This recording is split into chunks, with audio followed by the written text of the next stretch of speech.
Iranian سے تب کہا تھا کہ ہم نے وٹکاف سے اور کشنر کے ساتھ ہم نے نیگوشیٹ نہیں کرنا. جے ڈی وینس آیا اور ہم نے دیکھا بڑی ڈیولپمنٹ ہوئی. لیکن اب ہم دیکھ رہے ہیں کہ سبسیکوینٹ پروسیس میں Vance is missing, he is nowhere. اور وہی دو لوگ ہیں ساتھ, اب اس طرح کے بندے آ رہے ہیں بیچ میں. How dangerous is that? It's not dangerous. I think اس کی ریزن اور ہے. ٹرمپ چودھری نہیں بنانا چاہتے ہیں. وہ کہتے ہیں کہ اس کو کریڈٹ نہ مل جائے. He is close to clinching a deal.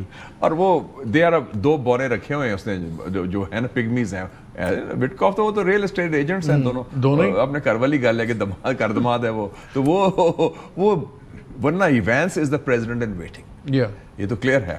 اور اگر وہ وینس ڈز دا تھنگ, اس کا اسٹیچر تو پتہ چل جائے گا. پتہ نہیں پریزیڈنٹ ان ویٹنگ ہے. اس دن ٹرمپ نے مذاق میں ایک بات کی ہے, اس نے وہ ٹیکس کے اوپر بات ہو رہی تھی, تو انہوں نے کہا جب 8-9 سال بعد when I'm not longer here تو میں بھی انجوائے کروں گا. اور پہلے بھی بحث چل رہی ہے, کچھ پتہ نہیں کہ یہ ابھی ایک نئی کانسٹیٹیوشنل بحث چھیڑ دے کہ 2 کنزیکٹیو ٹرمز کے اوپر بین ہے, ٹوٹل 8 سال پہ نہیں ہے. ٹوٹل 8 سال پہ نہیں ہے. وہ تو اس نے وہ پہلا ایک دانہ صرف یہ کہ سپریم کورٹ اس کے خلاف ہوا ہوا ہے, ورنہ کہ سپریم کورٹ کا پہلا ہوتا تو شاید they would have given a ruling. So you think کہ یہ وینس کے وداؤٹ بھی آپ کو نظر آتا ہے کہ چیزیں چلی جائیں گی آگے؟ آئی تھنک وینس کے یہ دو نہیں ایگریمنٹ کر سکیں گے. مارکو روبیو کو آنا پڑے گا کیونکہ ان کی کریڈیبلٹی نہیں ہے, وٹکاف کی اور جیرڈ کشنر کی. And Iranians would be very reluctant to talk to them alone.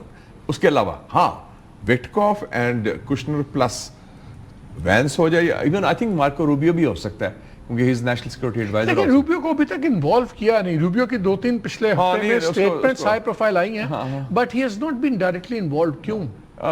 وہ میرے خیال میں وہ سمجھتا ہے کہ وہ اس کو, وہ بھی تو ایک پریزیڈنشل کینڈیڈیٹ ہے. ہاں لیکن اب وہ اس کی پوزیشن کمزور ہے, ذرا اتنی اسٹرانگ نہیں ہے. I think Vance is stature wise and otherwise mega crowd اس نے قابو کر لیا ہے.